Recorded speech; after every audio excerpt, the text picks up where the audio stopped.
Hey guys, in this video I'll show you how to merge cells in a draw.io. Let me actually first show you an instance where it's not possible to do this. So this is a shape with text elements.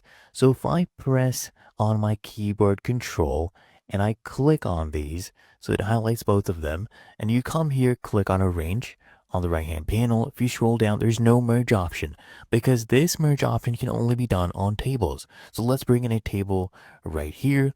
Let's move it up here and then press Control on your keyboard and just select and highlight the cells that you want to go ahead and merge. So these two right here, and then on the right hand panel, once you click on arrange, you should see this merge option. All you need to do is click on it, and as you can see, these cells have been merged.